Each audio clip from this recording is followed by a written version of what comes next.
네, 여러분 안녕하십니까. 윤석열 대통령 당선인이 드디어 용산시대를 선언했습니다. 국민들께 여러 가지 자세한 조감도와 함께 보고 말씀을 드렸습니다. 그런데 지금 이전 비용을 놓고 이러쿵저러쿵 말들이 많습니다. 윤석열 당선인 쪽에서는 이전 비용이 이제 용산에 있는 국방부 청사로 옮길 때 496억, 그냥 500억 이렇게 보겠습니다. 반면에 더불어민주당은 1조 원이 훌쩍 넘는다 이러고 있습니다. 그러니까 500억의 무려 20배입니다. 다시 말씀드리면은 민주당과 국민의힘 양쪽의 계산법이 무려 20배 차이가 난다. 이렇게 말씀드릴 수가 있겠습니다. 실체적 진실은 어디에 있을까요? 여러분도 궁금하시고 저도 궁금합니다. 제가 오늘 이 시간에는 반면에 청와대를 국민들께 돌려드림으로 인해서 생기는 경제적 효과를 한번 따져보겠습니다. 청와대 터. 여기 넓이가요, 여러분 7만 6천 평입니다. 7만 6천 평. 가늠이 잘 안 오실는지 모르겠습니다. 7만 6천 평이면은 백악관 넓이의 3배라고 합니다. 백악관이 얼마나 넓지? 이런 생각 드시죠? 제가 축구장으로 환산을 해보겠습니다. 축구장 몇 개쯤 들어갈 것 같습니까? 지금 청와대에다가 축구장을 짓는다면 그렇습니다. 35개가 들어갑니다. 축구장을 35개를 촘촘하게 거기다가 집어넣을 수 있는 그 넓이가 청와대 터입니다. 청와대를 둘러싸고 있는 동네 삼청동, 청운동, 효자동, 통의동 등 여러 동네가 있지요. 거기 땅값을 거기는 이제 일률적으로 나와 있는 땅값이 없습니다. 어디 목 좋은 데는 지금부터 10년 전에도 이미 1억이 넘었었습니다. 그러면은 지금은 한 1억 5천, 2억 이렇게 추정을 해 볼 수 있는데 그냥 가장 보수적으로 따져보겠습니다. 지금 1억쯤 간다. 그렇게 본다면 7만 6천 평 곱하기 1억 하면은 7조 6천억입니다, 여러분. 7조 6천억. 여기에다가 그냥 그 청와대 터는 보통 땅이 아닙니다. 여러분, 저 이런 얘기 들어보셨어요? 트로피 에셋. 트로피라는 말은 기념비라는 뜻이고 에셋, 미래에셋이라는 기업도 있는데 미래에셋 하듯이 에셋은 자산이란 뜻입니다. 트로피 에셋 그러면 기념비적 자산을 뜻합니다. 이제 부동산에 이런 이름을 붙일 때는 뭐냐? 그렇습니다. 고궁을 옆에 끼고 있거나 고궁을 내려다보는. 그러니까 주변에 다른 환경 변화가 거의 없고 먼저 선점하는 사람이 앞으로 수백 년 동안 그 자리에 최고 이점을 살려나갈 수 있는 그 땅, 이게 트로피 에셋, 기념비적 자산 이렇게 보여지는 겁니다. 지금의 청와대 터는요, 조선왕조 500년, 아니 고려시대부터 따지면은 거의 1000년 가까이, 정확하게는 918년 동안 우리나라 최고 권부 역할을 했던 곳입니다. 이 청와대 터는 경복궁을 내려다보고 있습니다. 경복궁과 딱 붙어가지고 경복궁을 내려다보고 있습니다. 청와대 앞에 다른 고층 빌딩이 들어서가지고 청와대 터를 가리고 이런 일은 절대로 일어날 수가 없는 땅입니다. 경복궁이 자기 정원처럼 내려다 보이는 곳, 이것이 청와대 터입니다. 그래서 이곳은 기념비적 에셋, 기념비적 자산, 그런 땅이라고 볼 수가 있습니다. 향후 이 땅을 어떻게 활용을 하느냐, 일단은 이제 공공자산으로 그대로 놔두어서 공원으로 바꾸고 기념관으로 바꾸고 이러는 건데요.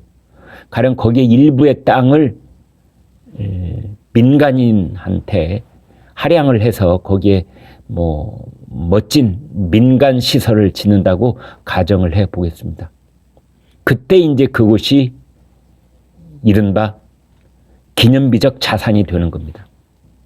그때는 그 땅이 1억이 아니라 몇 억으로 튈 가능성도 있는 겁니다. 거기다가 가령 고풍스럽게 한국의 전통 가옥 양식을 빌어서 호텔을 짓는다고 가정을 해 보겠습니다. 경복궁이 내려다 보이는 호텔. 평당 얼마쯤 가야 된다고 여러분은 생각하십니까? 그래서 일단 가장 보수적으로 따져서 그 7조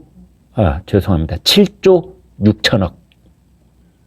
그리고 이제 거기에 어떤 잠재적 가치, 기념비적 자산으로서의 잠재적 가치, 이것을 저는 7조, 그것의 2배를 그냥 함께 뭉뚱거려 보겠습니다. 그러면 그 합산 부동산 가치가 15조 원입니다. 더군다나 이곳은 이제 우리나라 그 역사적 상징성, 그러니까 그곳은 고종 1868년 고종 5년 때 경무대라 불리는 궁궐 후원이었고, 일제강점기 때는 총독 관저였고, 그 이후에 미 군정 때는 하지 사령관의 관저였습니다. 그리고 이승만 대통령부터 문재인 대통령까지 모두 12명 대통령의 관저 겸 집무실이었습니다. 이런 역사적 상징성, 그리고 문화적 부가가치, 이거 돈으로 계산하면 얼마쯤 될까요? 네, 그것도 저는 그냥 가장 보수적으로 한 5조쯤 보겠습니다. 그러면은 제가 아까 말씀드린 15조, 그러니까 부동산의 시세, 그냥 가장 보수적인 가치 7조, 그 다음에 그것에 개발됐을 경우, 일부를 민간에 할양해서 개발됐을 경우에 잠재적 부가가치, 이것을 또 7조. 그래서 2개를 다 합하면은 15조쯤 보고, 역사적 상징성, 문화적 부가가치 다시 5조. 그러면은 20조 가치가 있는 그런 땅 자체로만 봤을 때는 이제 그렇다는 계산이 나오고, 지금 청와대 터에는 대통령 본관, 관저, 녹지원과 상춘제, 영빈관, 여민 1, 2, 3관, 그 다음에 경호실, 이렇게 핵심 시설 6개가 있습니다. 이 핵심 시설의 문화적 부가가치, 기념비적 자산으로서의 가치, 건물을 말하는 겁니다. 땅이 아니고. 이제 그 가치, 그냥 1조 원 잡겠습니다. 그러면 21조가 됩니다. 이제 거기에 덧붙여서 등산로가 전면 개방이 되고, 그러니까 지금 청와대터 뒤에 있는 북악산, 여러분 북악산 정상에 올라가 보셨습니까? 과히 높지 않은 산인데요. 북악산 정상 저는 여러 차례 올라가 봤습니다. 집이 근처에 있었습니다. 거기 올라가 보면은 이제 사방팔방으로 툭 튀어가지고 저 북쪽으로는 북한산도 보이고, 뭐 평창동도 보이고, 부암동도 보이고, 구기동도 보이고, 이제 그런 이 북악산, 북악산입니다. 백악산으로도 불리는 산인데요. 이 정상에서 모든 곳을 바라볼 수 있는데, 남쪽 청와대 쪽을 향해서는 사진 촬영도 엄격하게 금지되어 있고, 거기에는 시야도 다 막혀 있습니다. 아무튼 이 이제 북악산 정상이 남쪽, 즉 청와대 쪽을 향해서 내려올 수도 있고 올라갈 수도 있는 이 등산로가 개방이 됩니다. 여러분 여기에 뭐가 있는 줄 아십니까? 그렇습니다. 바로 김신조 루트가 있습니다. 김신조 일당이 이제 우리 박정희 대통령을 시해하러 그 침투했던 그 김신조 루트, 저는 가봤습니다. 그 바위에 아직도 그날에 그 처참했던 총격전이 왔다 갔다 했었죠. 그 총탄 자국이 있는 그 김신조 루트도 이제 개방이 되는 겁니다. 그리고 내려오면은 청와대 본관, 청와대터가 있는 거고, 더 내려오면 경복궁이 있는 거고, 더 내려오면 5호선 전철역 경복궁역이 있는 겁니다. 그것만 있는 게 아니죠. 그 일대를 둘러싼 모든 종로구의 여러 동네가 군사구역이 해제가 됩니다. 아울러 이 보도 통행 제한이 있는 곳이 많았는데 그런 곳이 전면적으로 해제가 됩니다. 자, 이곳에서 뭐 정릉까지도 포함을 시키겠습니다. 성북구 일대도 다 그에 포함이 되는 곳이니까 여기에 발생하는 부가가치 얼마쯤 될까요? 10조? 아니면 뭐 20조? 10조? 글쎄요, 이런 것은 추정하기가 매우 애매하고 뭐 어렵습니다. 제가 그 일부 부동산 전문가한테 문의를 한 결과 가장 보수적으로 잡아서 그냥 10조? 그것에 10배가 될지 100배가 될지 모르지만 그냥 10조. 이제 이렇게 잡아보면은 청와대 터를 국민들께 돌려드림으로 인해서 발생하는 경제적 효과는 최소한 30조 이상, 30조 이상 이렇게 볼 수 있는 것입니다.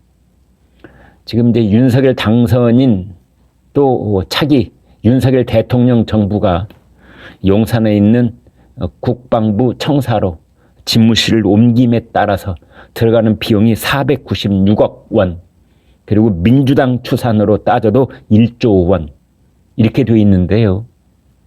이것을 청와대 터를 국민들께 돌려드리는, 청와대 터가 서울 시민과 국민들께 돌아감으로 인해서 발생하는 경제적 효과, 이것을 가장 보수적으로 따져서 뭐 땅값 플러스 역사적 상징성으로 인하여 발생하는 경제적 효과, 문화재적 가치, 그다음에 그 인근에 이 뭐 군사 보호 시설로 묶여 있던 땅이 다 해제가 되고 뭐 보도 통행도 다 해제가 되고 이랬을 때 발생하는 효과, 이걸 다 합해서